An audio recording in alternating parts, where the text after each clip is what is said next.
The Garden of Gethsemane.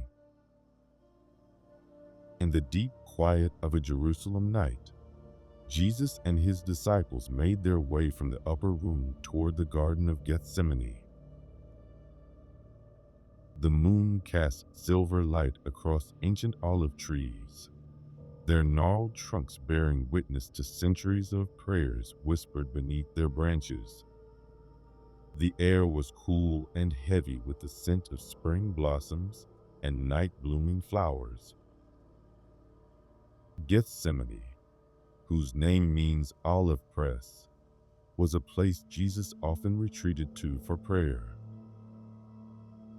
Its familiar paths and secluded corners had often provided sanctuary when he needed to commune with his Father.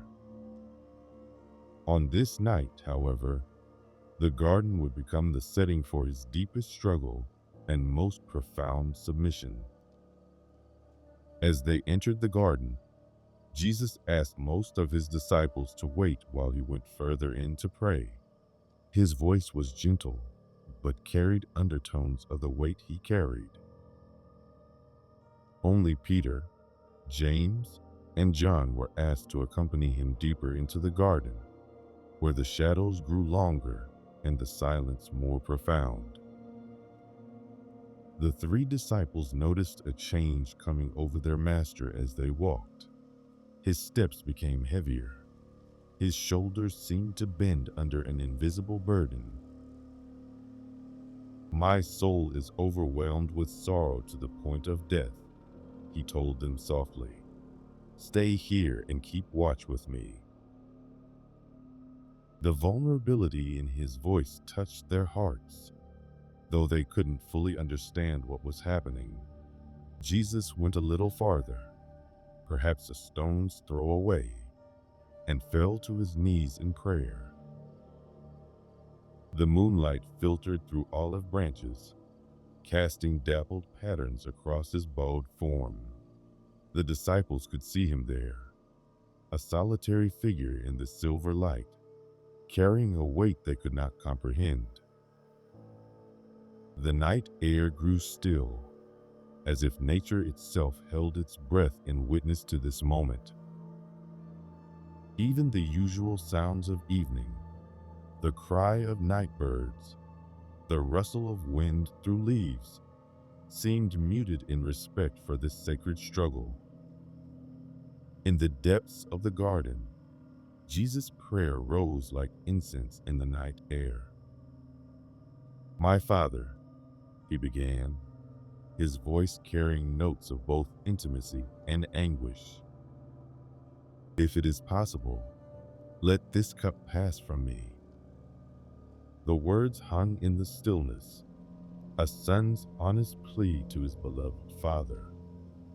Yet even in this moment of deepest struggle, he added, "Not my will, but yours be done." The weight of what lay ahead pressed upon him like a heavy cloak. The betrayal, the abandonment, the suffering, and most devastating of all, the separation from his Father that would come. His prayer grew more intense, and in the moonlight, drops like blood fell from his brow to the garden soil beneath him. Meanwhile, the chosen disciples fought a different battle. Despite their best intentions to keep watch with their master, exhaustion began to overtake them. The emotional weight of the evening, the late hour, and the quiet darkness conspired to draw them towards sleep. Their eyes grew heavy, their heads nodded, and soon they drifted into unconsciousness. Jesus returned to find them sleeping, their faces peaceful and reposed despite the gravity of the moment. His voice was gentle as he roused them, speaking particularly to Peter. "Could you not keep watch with me for 1 hour?" he asked softly. "The spirit is willing, but the flesh is weak." There was no condemnation in his words, only understanding of human frailty. 3 times Jesus withdrew to pray, each time pouring out his heart in complete honesty before his Father. 3 times he returned to find his friends asleep, their human limitations evident in their inability to stay awake. Yet each time, his prayer ended with the same submission to his Father's will, a deeper peace settling over him with each surrender. In these moments of intense prayer, heaven's strength was poured out in response. An angel came to minister to him, bringing comfort and fortification for what lay ahead. The garden witnessed this divine encounter, the ancient olive trees standing as silent guardians of this sacred mystery. As Jesus rose from prayer for the final time, a transformation had taken place. Though the path ahead remained the same, his spirit had found perfect alignment with his Father's will. The moonlight revealed a face now peaceful with resolution, though traces of his intense struggle remained visible in the dampness of his brow and the tension in his shoulders. The quiet of the garden was about to be broken. In the distance, the flickering of torches could be seen approaching through the trees, their angry light harsh against the gentle moonlight.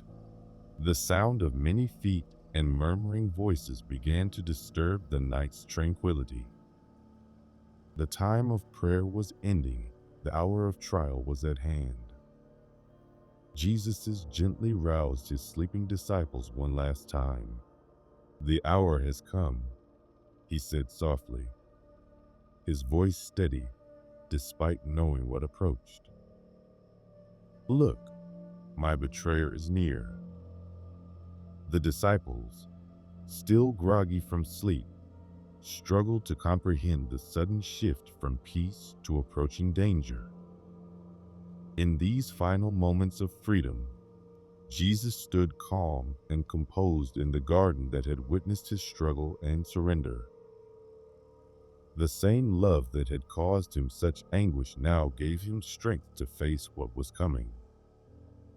The olive trees that had sheltered his prayers now stood witness to his courage. Peter and the others, now fully awake, could sense the tension in the air. Their hands moved instinctively toward their weapons, ready to defend their master. But Jesus remained serene, knowing that the path before him could not be altered by swords or human intervention. His surrender in prayer had prepared him for this surrender to his Father's plan. The garden that had been a place of private struggle would soon become a public scene of betrayal. Yet even in this, there was a deeper peace, the peace that comes from complete submission to divine will. The quiet strength that flows from absolute trust in the Father's purpose. Consider how the garden itself played a role in this sacred drama. Like the olive trees that surrounded Jesus in his prayer, there are times when we need to root ourselves in quiet places where we can be honest with God. Sometimes our deepest prayers happen in darkness, under star-scattered skies, when we're most vulnerable and alone.